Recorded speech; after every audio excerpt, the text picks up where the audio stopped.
In this video, I'm going to show you exactly why being a perfectionist slowly damages your mental health and exactly what to do about it.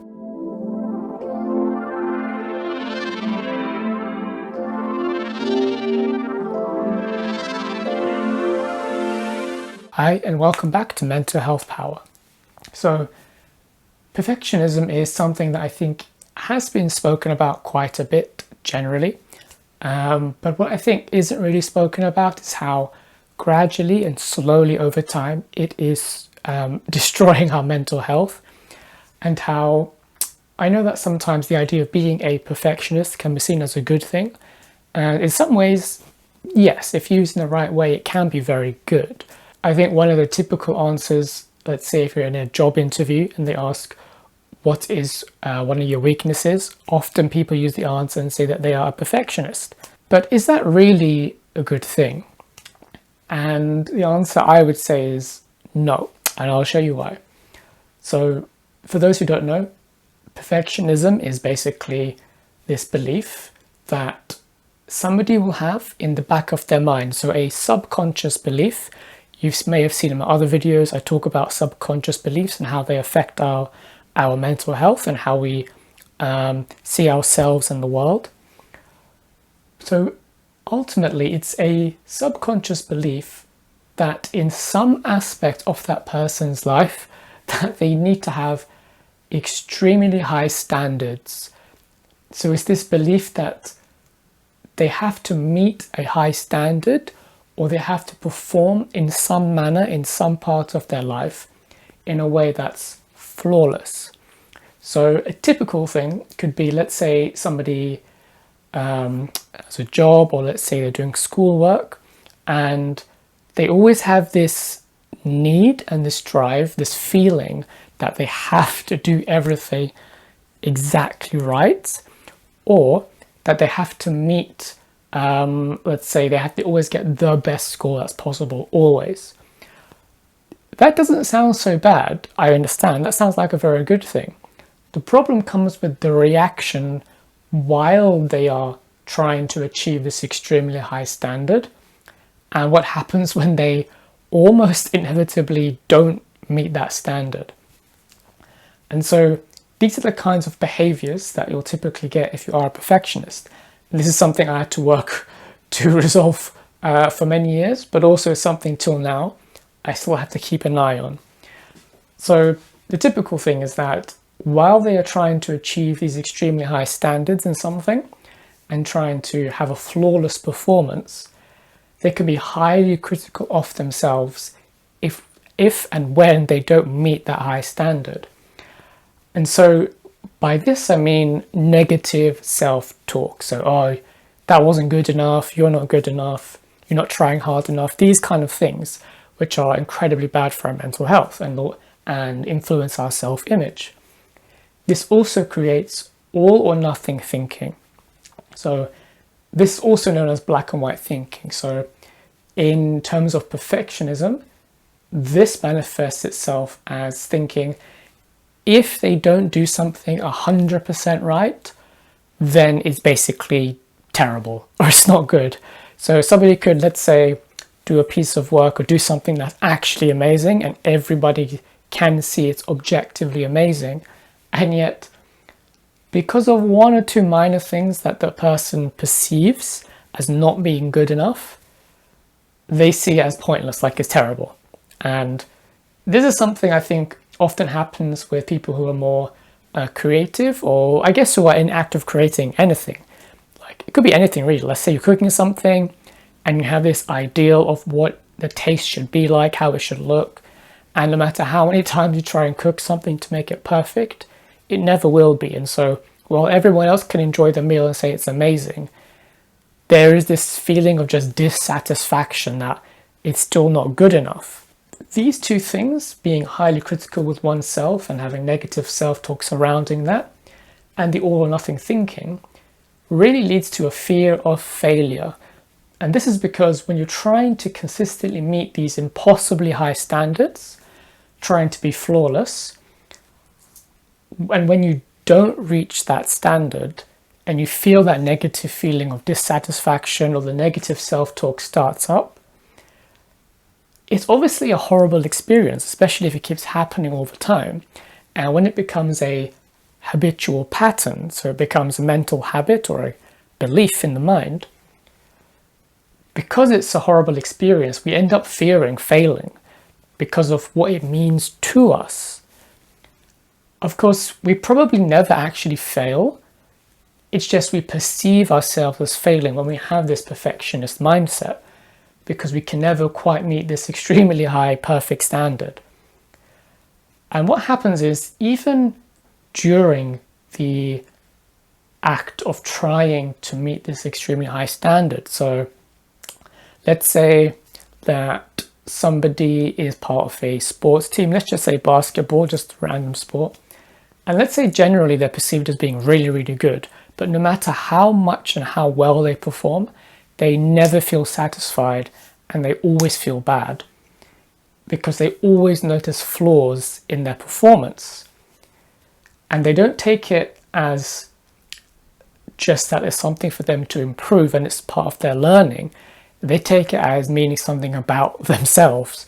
And so this means that they're only really focused on the end result. So even if they are doing something they enjoy, so a typical thing can be if you're an artist or a creative of some kind, and you're never quite satisfied with what you make, it also means that the act of creating your art or whatever you're making is never really enjoyable because you're always finding flaws. This is maybe at the more extreme end of perfectionism. So it means you're just never satisfied with what you're doing. And so this is really the cycle, the pattern of perfectionism. So firstly, we have here the belief, the subconscious belief, so it's in the back of their mind. They may or may not be aware that it's there. This belief that things need to be perfect doesn't mean in every aspect of their life. Usually for perfectionists, it's usually a particular part or a few parts of their life that there is a need to be perfect. So then from that, there is then the attempt to achieve this perfection, to achieve the really, really high standard. Inevitably, they are going to experience the perception that they have failed, so they'll experience failure. Because of this, even if they've obviously done really well, let's say they got 90% in a test, for example, that's not going to be good enough for them. And so there will be criticism from themselves to themselves. So they'll start having negative self-talk, or they'll feel bad about their performance, even if they did really, really good. And of course, this feeling of having not done well enough then drives, again, that need to be perfect. And then that just continues in a circle. But then the second layer of this is that need to be perfect generates anxiety each time. Because if they know that they are constantly striving to achieve this perfection, this extremely high standard, and to be flawless, but they can never quite get there, and they are ultimately trying to avoid that feeling they get of dissatisfaction, of negativity about themselves, then anxiety is generated because they don't want that feeling, which is understandable. So on the one hand, on the second layer of this, it's generating anxiety every time. Also, because this is essentially futile, it's impossible to meet constantly flawless standards every time in what you do. This generates depression little by little, because ultimately, and you'll see my other videos on depression really stems from powerlessness and hopelessness, or what I should say more accurately, the perception of powerlessness or hopelessness, because they're kind of similar. And so this also means, as well as generating a bit of, or sometimes a lot of anxiety and depression each time, once they get to that stage after failing or perceiving they've failed, then the self-criticism starts. Usually negative self-talk generates low feelings about themselves, so it lowers self-worth. So this means every time someone's going through this cycle, bit by bit, they're feeding themselves experience of anxiety, depression, and lowering their self-worth. And often this can even lead to things like procrastination, because we often procrastinate on tasks that are perceived to be difficult because it's going to be uncomfortable to do that task. And I did a video specifically on procrastination, which I can highly recommend checking out if you want to know more. And so because they want to avoid what's perceived as being an extremely difficult task, because they've created extremely high standards for themselves for reasons that we'll get into, this means that it's likely that they could procrastinate as well, because going through this for days and days, weeks, months, even years is extremely stressful to maintain. So this cycle generates everything that is going to lead to the beginnings of bad mental health issues. So you've got the anxiety, you've got the depression, the lowering of self-worth, and procrastination. All of these things lead to just generally bad mental health. And so the first questions we need to ask to understand why this happens is to look at this core belief here. This is really one of the main root causes. So the need for things to be perfect. So the first question, if you realize you have this subconscious belief going on, this need for things to be perfect, question why this is there. Where did that come from? Was there a point in your life where you noticed you all of a sudden felt the need to perform not just good or really good, but something which is impossible? So have you gone from simply being, or have you gone from wanting to be really good at something to now going to being perfect, which doesn't exist? That's something to remember. Whenever you get that feeling, that drive, something needs to be perfect, whenever you notice yourself trying to perfect something, just remember it's non-existent and perfection will never exist. It just doesn't exist in this world. It's not possible. So you have to question every time you have this experience, why am I needing this to be perfect? If you don't make it perfect, what will happen? And then you also want to get to understand and ask, who is judging whether something is a failure or not? Is it you, or is it someone from your past? So could it be you've had past experiences? Maybe you had a harsh upbringing, maybe you had harsh teachers, for example, and maybe that created the belief through the repetition of the experience that things need to be perfect.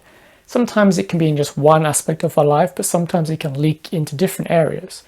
Could it be that unless you reached an extremely high standard, that was the only way you got approval as a child? That's just a typical thing that can happen, or at school.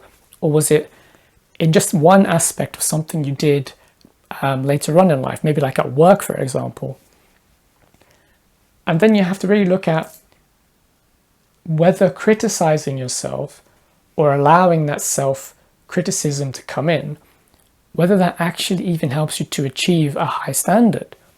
Because if you're having high levels of anxiety, which can create procrastination, if you're lowering your self-worth and adding to depression through the cycle, that's actually ironically taking you away from achieving a high standard, because these things get in the way.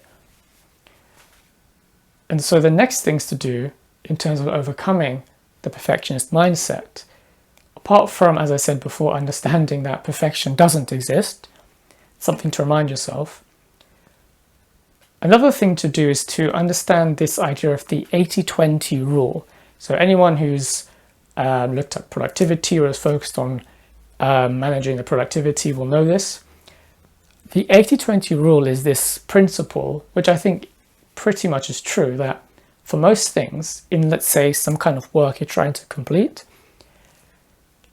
80% of the result really comes from about 20% of the work that's put in. So you could say, let's say you have 100 tasks that are required to be completed in order to achieve a goal. Most probably, about 20 of those, so 20% of those tasks will actually give you 80% of the results that you want.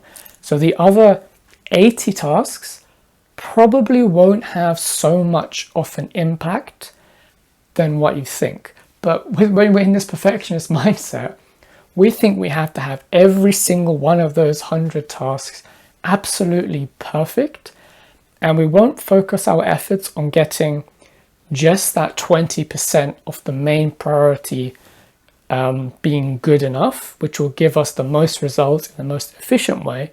Instead, we think we have to do every single task, all 100, perfectly to get a good result.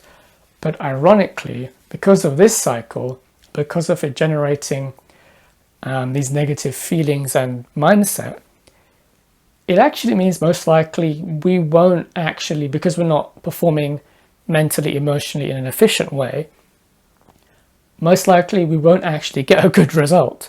Because if you're thinking negatively, feeling negatively, you're probably not going to put in the same kind of effort and work as you would if you were in a more positive state.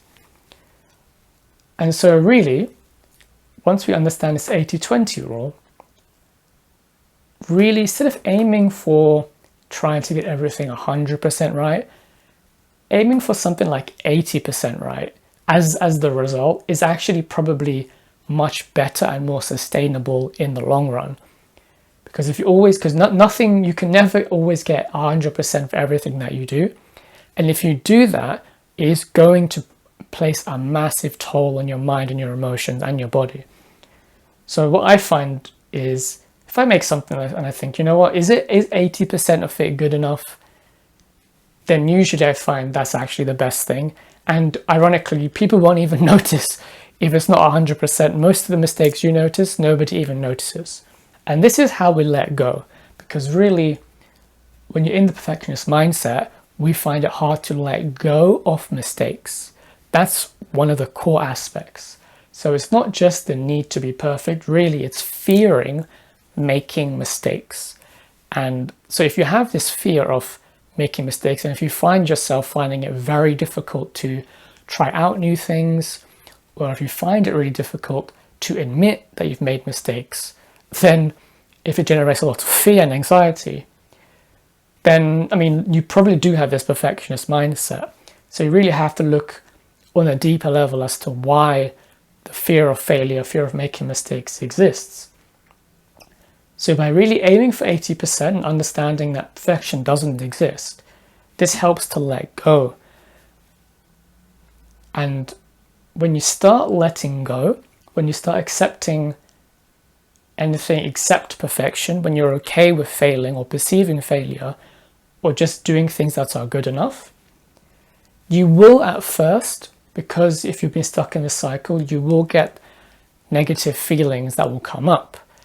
And that's good, because instead of running away from them, you want to feel them. And by feeling them, it helps you to accept and to learn where they came from. It may not happen immediately, it can take time. But this is how we let go, by feeling the emotions to process them. And when you're feeling them, you want to question, when do you normally feel these emotions? When was the last time you felt them? And also try to see if you can find when you first started to feel those emotions, because that will give you a clue as to their origin. And that can give you a clue as to what the belief is. And you can learn, once you understand the origin of it, you can learn to let go. Because ultimately, failure is a part of learning. Failure is a part of success. So mistakes are normal. And if you don't make mistakes, if you don't fail, then you will never learn. So ironically, being in the perfectionist mindset actually slows down your learning, which slows down your performance in whatever you're doing. And really, the core aspects I found from the perfectionist mindset and from the fear of failure, fear of making mistakes, really is from these two things. So a deep-seated fear of rejection, or maybe not deep-seated depending on the person, it depends on various life experiences. But the fear of rejection, which really stems from fear of abandonment. So if you find that this is a chronic problem, being in the perfectionist mindset and needing things to be perfect to the point where it actually is extremely stressful and generates anxiety and depression and lowers self-worth, then you really need to look at your past, especially childhood, and see were there any instances of abandonment or neglect. And because really the fear of rejection is really the fear of being abandoned. That's actually where it stems from. And so you'll see in my videos on depression, on anxiety, I touch on this as well, a little bit. But really, this fear of rejection comes from a subconscious belief picked up usually in childhood or later on, which is if I'm not approved of, well, actually, more accurately, I should say, it's basically this is what's going on in the subconscious. It's if I don't perform at an extremely high standard, then I won't be approved of, therefore I will be rejected, and so the past experience of abandonment, which would have caused pain, will be repeated, and the meaning that we assign to that is that we're not worthy. That's usually often what's going on at the back of someone's mind based on, the level of the problem. For some people, that's not really going on. It could be something else. But so if you do realize you probably do have that kind of fear going on, the fear of making mistakes, fear of not getting things perfect, it's highly likely if it is taking over your life, or if it really is making things difficult, it probably does stem from these things: fear of abandonment, fear of rejection, and usually that's because of sometimes past traumas in childhood or later on. So one thing you can do to test this out is purposefully don't aim for high standards, and whatever feelings come up, sit with them, and as I said before, feel them so you can question them, where they came from, and learn to let go. And if you do come to realize, I think there's a fear of rejection and abandonment, then that's something you're going to need to look at, maybe with a therapist, maybe talk to somebody who you trust so you can unpack that past and where it comes from.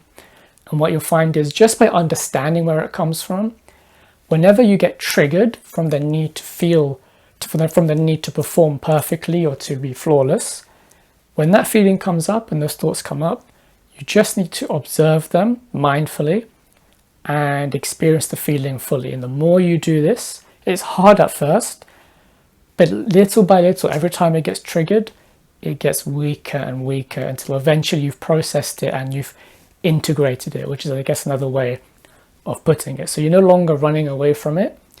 By experiencing it, it goes back into your being. That's one way of putting it. I know that sounds a bit weird, but that's essentially how it works. So thank you for watching, and I'll see you in the next video. Take care.